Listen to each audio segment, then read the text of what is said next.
पर्यम सुत्तुपर्णमाणि पूर्वगे चुल्यचे सुत्तुतेतु धमकेम निष्कालम अंजेमी पूजेमी वंदामी नमनसामी दुःख कमख वोहिलाहो सुगई गमनम समाई मनम जिनगुण संपत्ति हो मध्यम नमोस्त प्राणिक स्वाध्याय प्रतिष्ठापन क्रिया आचार्य भक्ति का सरगम करो मैं। ओम नमः सिद्धेभ्यः।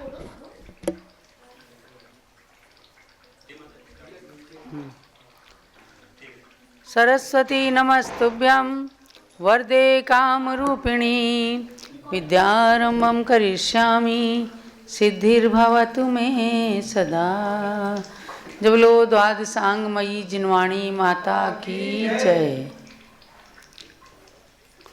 परम पूज्य गणिनी प्रमुख श्री ज्ञानमती माता जी की जय।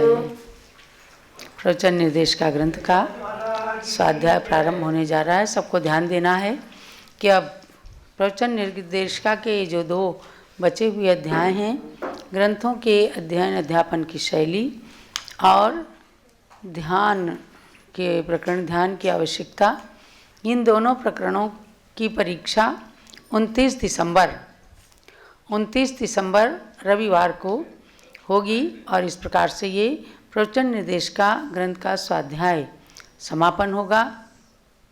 30-31 दिसंबर में हम आपको रिजल्ट सुनाएंगे और उसके बाद नए वर्ष में नया कार्य जो भी होगा उसकी सूचना आपको प्रदान की जाएगी। तो अब चलते हैं, पेज नंबर 174 खोल लीजिएगा।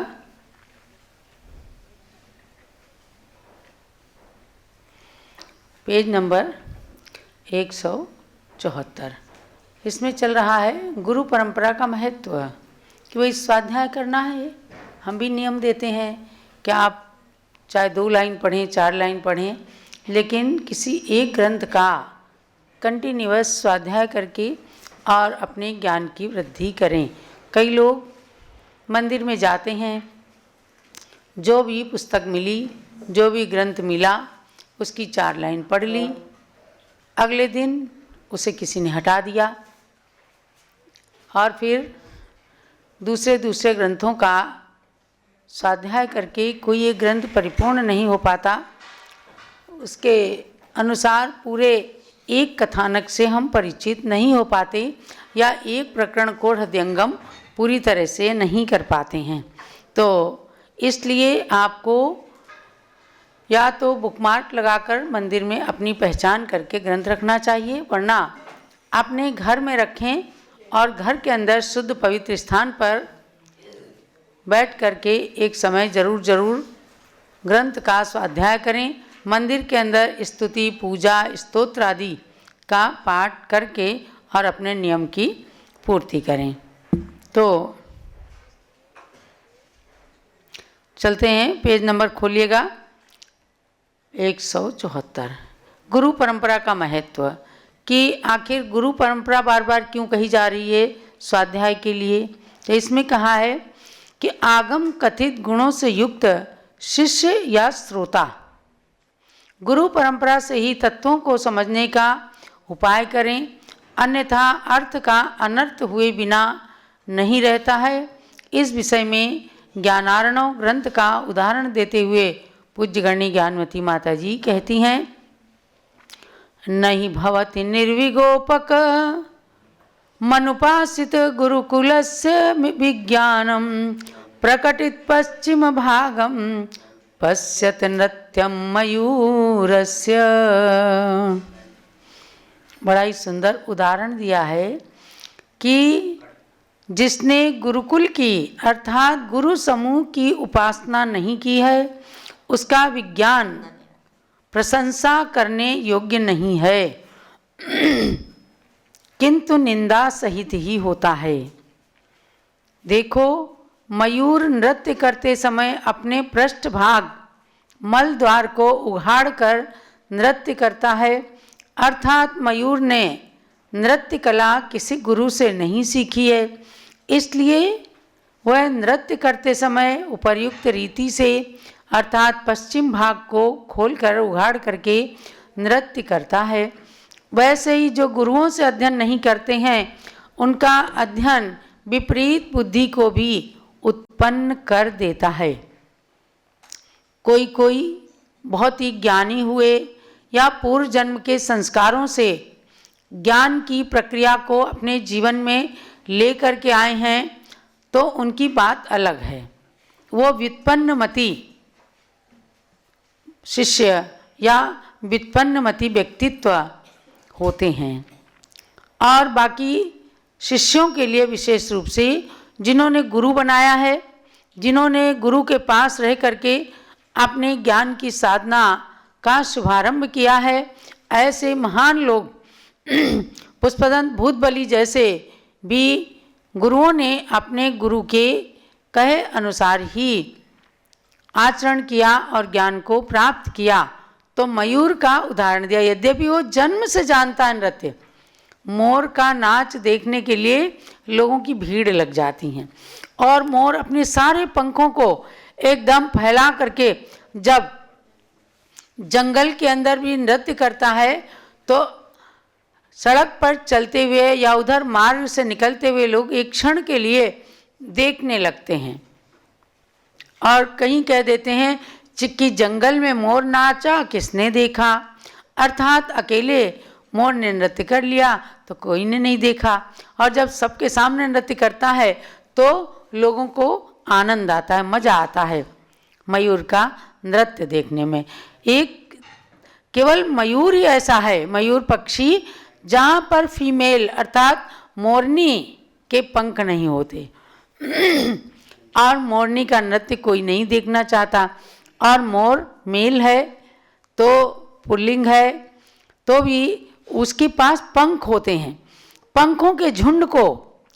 और आजकल अगर देखते होंगे कहीं इसी मकसिर के मास में कहते हैं कि मयूर अपने पंखों को छोड़ते हैं, उनके पंख आवश्यकता से अधिक मतलब पूरे पूरे बड़े बड़े हो जाते हैं तो मयूर अपने पंखों को स्वयमेव छोड़ते हैं और उसके बाद पुनः उनके पंख आने लगते हैं, जैसे केशलोच करते हैं और उसके बाद फिर से बाल आने लगते हैं और 4-4 महीने में वो बाल आवश्यकता के अनुसार बढ़ जाते हैं, पुनः केशलोच के लायक हो जाते हैं। ऐसे ही मयूरों के लिए है कि 10-11 महीने के अंदर उनके पंख का साइज बढ़ जाता है, खूब नृत्य करते हुए अपने पंखों का सदुपयोग करते हैं, लोगों के आकर्षण का पात्र बनते हैं और मकसिर या पौष के महीने में वे अपने पंखों को छोड़ते हैं और उन्हीं पंखों को एकत्रित करके मयूर पंख की पिच्छिका बनाई जाती है, जो दिगंबर जैन साधु साध्वी अपने हाथों में संयम के उपकरण के रूप में ग्रहण करते हैं।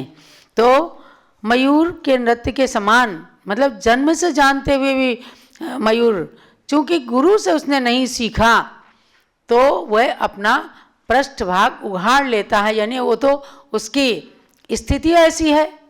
कोई पशु पक्षी जो है वस्त्र तो नहीं पहन सकते, लेकिन उसका एक उदाहरण दिया और उदाहरण एक देश लागू होता है। तो उदाहरण ये दिया कि बहुत अच्छा नृत्य करते हुए भी मयूर के कोई गुरु नहीं होता तो वो अपना पृष्ठभाग उघाड़ लेता है। इसी प्रकार से जिसने बहुत ज्ञान भी प्राप्त कर लिया पुस्तकों को पढ़ पढ़ करके, लेकिन गुरु के मुख से परंपराचार्यों के मुख से उन्हें अध्ययन नहीं किया तो कहीं ना कहीं चूक कर जाएंगे, कहीं ना कहीं उनकी त्रुटि हो जाएगी। इसलिए गुरु परंपरा से ज्ञान को प्राप्त करना, गुरु के मुख से शास्त्रों को पढ़ करके और आगे पीछे के सूत्रों का संबंध जुटा करके पढ़ना, वही शोभास्पद होता है। आप आचार्यों की परंपरा देखो तो स्पष्ट हो जाता है कि सभी आचार्य गुरुमुख से ही ग्रंथों का अध्ययन करते थे। धर सेनाचार्य तक गुरु परिपाटी से ही ज्ञान आया, और जैसा कि पुष्पदंत भूतबली आचार्यों ने भी आचार्य धरसेन से ज्ञान पाया, तथा श्री कुंद कुंद देव ने भी इन ग्रंथों का ज्ञान परंपरा से प्राप्त किया। क्योंकि आचार्य कुंद कुंद स्वामी इन पुष्पदंत भूतबली आचार्य के पश्चात हुए हैं। तो कहते हैं इंद्र नंदी श्रुतावतार के अनुसार एवं द्विविधो द्रव्य भाव पुस्तक गतः समागच्छन् गुरु परिपाट्या ज्ञातः सिद्धान्तः कुंडकुंदपुरे श्री पद्मनंदी मुनिना सोपि 12 सहस्र परिमाणः ग्रंथ परिकर्म कर्त्रा षट्खंडाद्य त्रिखंडस्य। कुंद कुंद आचार्य के लिए बड़ी भक्ति के साथ कहा गया कि कर्म प्राभृत का मतलब षट्खंडागम ग्रंथ, जिसकी 16 पुस्तकें हैं 5 खंडों में, और छठा खंड है महाबंध, उसकी भी वर्तमान में 7 पुस्तकें प्रकाशित हैं। तो 16 और 7 कितने हो गए? 23 पुस्तकों में पूरा षटखंड का आगम है। और कसाय प्राभृत जो जयधौला के नाम से प्रसिद्ध है, इन दोनों सिद्धांतों का ज्ञान गुरु परिपाटी से कुंद कुंदपुर के पद्मनंदी मुनि को प्राप्त हुआ। पद्मनंदी नाम कुंद कुंद स्वामी का ही था। उनकी 5 नाम थे, पद्मनंदी, कुंद कुंद और बक्रग्रीव आदि, उनके 5 नाम थे। तो उसमें से पद्मनंदी मुनि को प्राप्त हुआ, जो कुंद कुंद स्वामी के नाम से ही जाने जाते हैं। और उन्होंने सबसे पहले षट्खंडागम के प्रथम 3 खंडों पर 12,000 श्लोक प्रमाण परिकर्म नाम की टीका लिखी थी। आज वो उपलब्ध नहीं है, लेकिन उसका नाम आता है। अनेक संतों ने, अनेक मुनियों ने, आचार्यों ने षट्खंडागम के सूत्रों पर तरह तरह की टीकाएं लिखी हैं। तुम्बुलूर आचार्य, बप्पदेव आचार्य, कुंद कुंद आचार्य, लेकिन केवल वर्तमान में पुष्पदंत भूतबली आचार्य के सूत्र और वीर सेनाचार्य की टीका ही मिलती है, जो लगभग 8वीं शताब्दी में लिखी गई। तो उसकी टीका को लिखने, यहाँ पर इस प्रकरण को देने का मतलब ये है कि देखो, उन्होंने भी परंपरा से ज्ञान को प्राप्त करके और वह टीका लिखी। जब महान अध्यात्म शिरोमणि श्री कुंद कुंद देव ने गुरु परंपरा से ज्ञान प्राप्त किया और उसके बाद ग्रंथ रचना की, पुनः आज यदि उनके ग्रंथों का स्वाध्याय करने वाले लोग गुरुओं के परंपरागत अर्थ की अपेक्षा करके मनमाना अर्थ करेंगे, यानी उस गुरुओं के परंपरागत अर्थ की उपेक्षा करके मनमाना अर्थ कर देंगे, तो अनर्थ होना स्वाभाविक है। आपको प्रसंग के अनुसार बताती हूँ कि किसी विद्वान, और जहाँ तक है संत के भी नाम आया कि उन्होंने थोड़ा विद्वत्ता प्राप्त कर ली, तो षट्खंडागम या अष्टपाहुड़ आदि किसी ग्रंथ के अंदर भी अपने मनमाना भाव घुसा करके उस टीका को विकृत बना दिया। तो ध्यान रखना कि अपनी बात को हमें किसी की टीका में घुसाने का, प्रवेश कराने का या वृद्धि करने का अधिकार नहीं है, और ये बहुत बड़ा दोष होता है। लोग आज इस पाप को नहीं जान पाते, किसी की कृति में कुछ घटा देते हैं और कुछ बढ़ा देते हैं, और उसी को अपने नाम से छाप लेते हैं। आप कई प्रकार के, अब भाई देखो, ज्ञानमती माता जी ने विधानों की श्रृंखला लिखना जो प्रारंभ किया, चाहे इंद्रध्वज विधान, कल्पद्रुम विधान, सर्वतोभद्र विधान, इन सब विधानों को देख देख करके कुछ लेखकों ने उसके अंदर से कुछ निकाला, कुछ बढ़ा दिया और उसको अपने नाम से छापने लग गए। तो ये इसी तरह से है, जैसे कोई कंपनी, चाहे वो कपड़ा बनाने वाली कंपनी है, चाहे कोई भी है, तो जैसे ही वो कंपनी चलती है तो उसकी डुप्लीकेट कंपनी बन जाती है। तो ये चीज़ लेकिन गलत है। और जो सर्वाधिकार सुरक्षित कहा जाता है, उसके अंदर एक भी लाइन अपने मन से नहीं बढ़ा सकते, ना उसमें से निकाल सकते हैं। लेकिन आज कुछ ये परंपरा पाप भीरुता नहीं होने के कारण लोग कर लेते हैं, परंपरा का पालन नहीं कर पाते। इसलिए कहा है कि अर्थ का अनर्थ हो जाता है। इसलिए अच्छे लोगों को, सज्जनों को और अपने मोक्ष मार्ग को प्रशस्त करने वाले जीवों को हमेशा गुरु परंपरा के अनुसार, हमें कोई चीज़ ना जचे, हमारे प्रांत में कोई चीज़ नहीं है, हमारी गुरु परंपरा में किसी ने कोई गलत अर्थ किया है, वो एक अलग बात है। लेकिन जो आचार्यों ने कहा है तो उसके मूल स्वरूप को कभी भी खंडित नहीं करना चाहिए। हमने देखा है हस्तिनापुर में कि जब पूज्य गणनी ज्ञानमती माता जी सन 1975 में, 77 में, 78 में वहाँ पर चातुर्मास व्रत थी, तो वहाँ स्वाध्याय चलाती थी। तो एक विद्वान थे, उन्होंने सठखंडागम का स्वाध्याय चल रहा था, तो उन्होंने कहा कि आचार्य देव घसर गए। ज्ञानमती माता को बड़ा तीव्र एकदम आक्रोश आता था और वो हमेशा संबोधित करती, पंडित जी ऐसी बात मत कहिए, ऐसा कहने मात्र से नरक निगोद के पात्र बन जाते हैं, इसलिए पाप भीरुता हमेशा रखें। कहीं से पंचामृत अभिषेक की बात चल रही है, उसमें से हटा दिया, अपने को नहीं चलता उसके श्वेतांबर का कह दिया, कहीं से आया है कह दिया, काष्ठा संगी कह दिया, ये सब गलत बात है। जिन आचार्यों ने लिखा उनकी वाणी को मानिए, उन पर नई श्रद्धाएं मत पढ़िए, लेकिन ऐसा कह करके उन आचार्यों के प्रति कभी प्रश्न चिन्ह नहीं उठने देना चाहिए। गुरुओं की परंपरा से ज्ञान प्राप्त करने का महत्व गुरुवावली में बहुत ही अच्छी तरह से बताया गया है। उन गुरुवावली, पट्टावली आदि का भी मनन करना चाहिए। तो ग्रंथों के अध्ययन करने की श्रृंखला में इस चीज़ को कहा गया है, क्योंकि पूर्वाचार्यों के अंदर बहुत बड़ी पाप भीरुता हुआ करती थी। ग्रंथों को पढ़ाते समय विद्वान के मुख से अथवा उपदेश करते समय वक्ता के मुख से पूर्वाचार्यों के प्रति श्रद्धा का निर्झर प्रवाहित हो जाना चाहिए। जैसे कि आचार्य विद्यानंदी, आचार्य वीरसेन, आचार्य वसुनंदी आदि के शब्दों में दिखता है कि वे कितने पाप भीरु थे।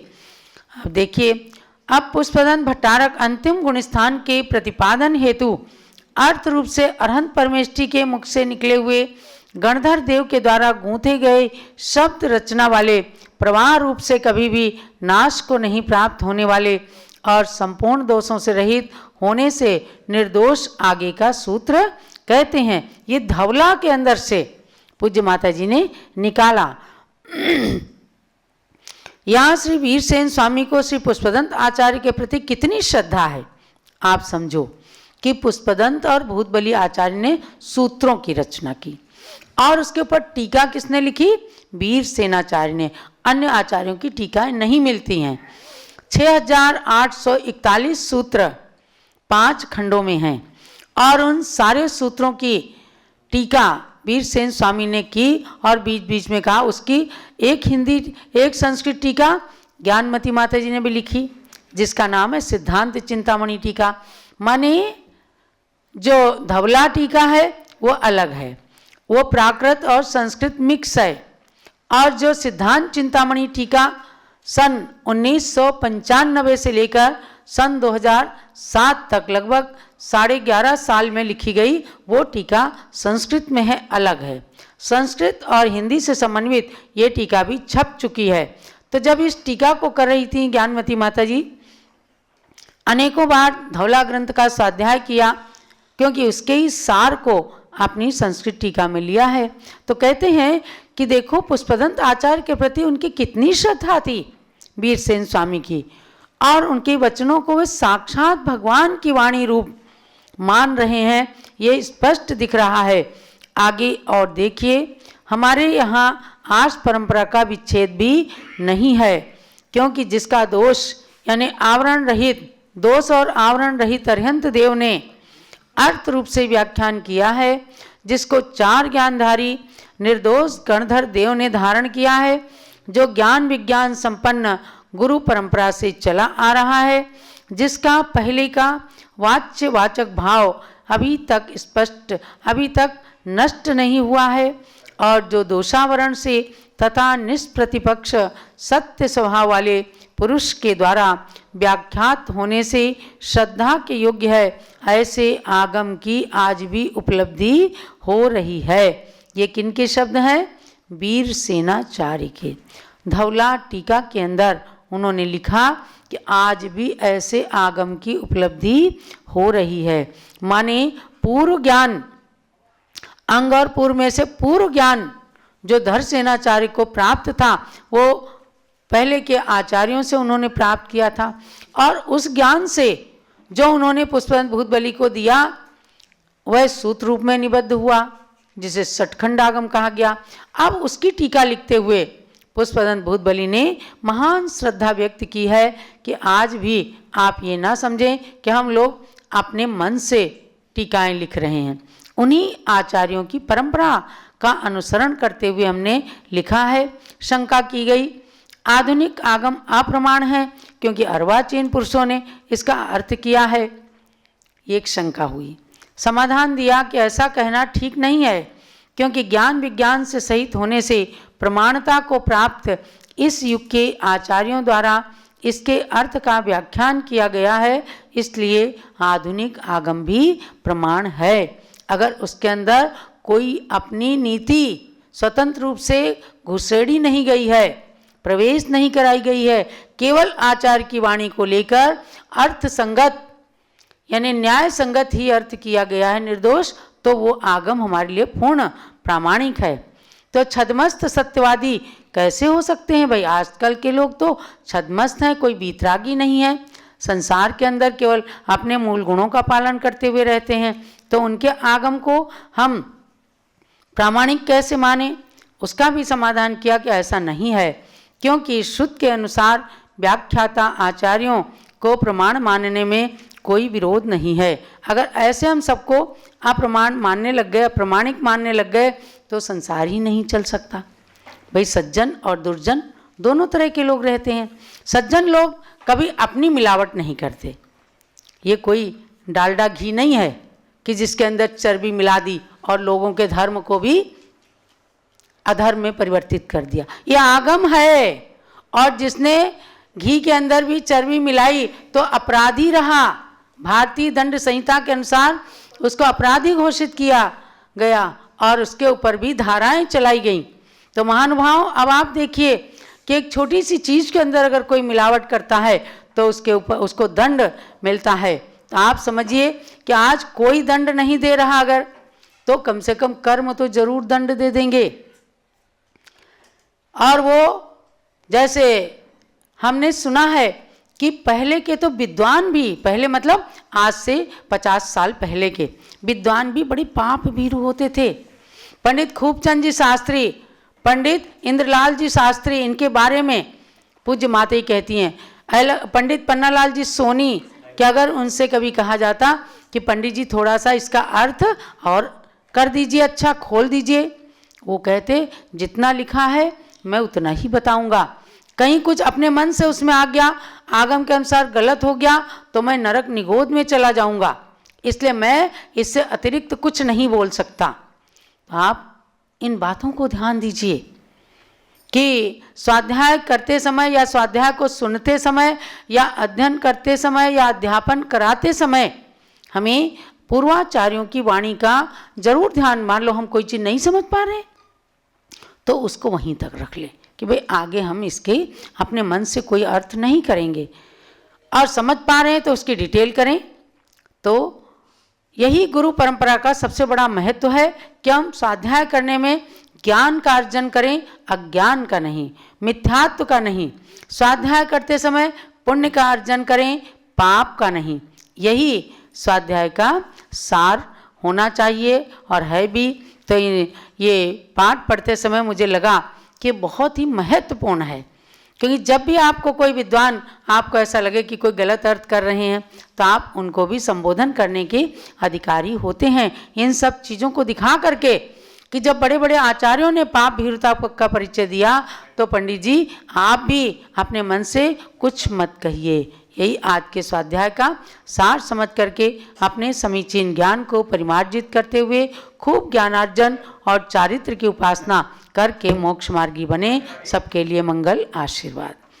जावाणी के ज्ञान ते सूझे लोकालोक, सोवाणी मस्तक चढ़ो सदा देता हूँ धोग। हे जिनवाणी भारती तोई जपूं दिन रैन, जो तेरी शरणा गए सो पावे सुख चैन।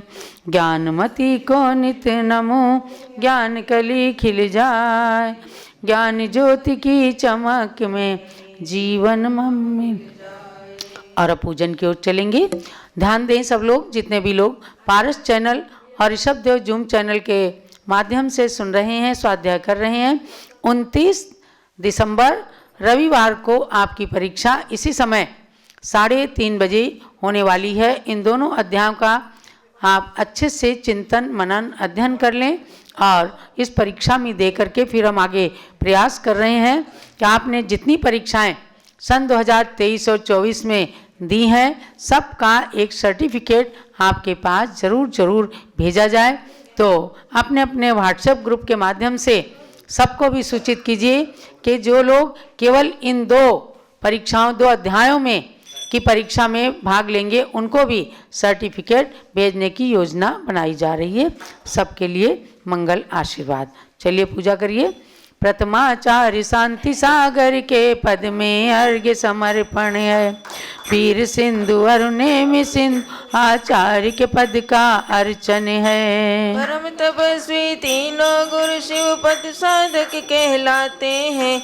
इन पद में चंदनामती हम अर्घ्य का थाल चढ़ाते हैं। ओम ह्रीम श्री शांति सागर वीर सागर नेमि सागर आचार्य त्रयमुद्रेभ्यो अनर्गपद प्राप्ति अर्घ्यम निरूपामिति स्वाहा।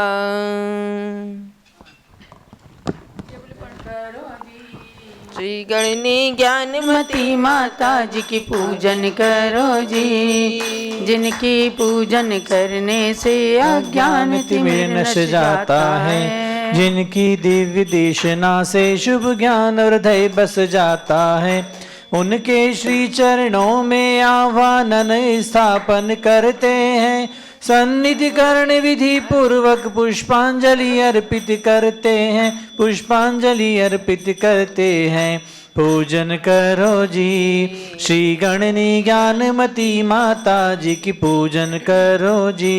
ओम ह्रीं गणनी प्रभु श्री ज्ञानमती माता अत्र अवतारोत्तर समोसट आह्वाननम अत्र तिष्ठ तिष्ठ ठः ठः स्थापनम अत्र मम सन्नितो भव भव षट् सन्निधि गणम स्थापनम। ज्ञान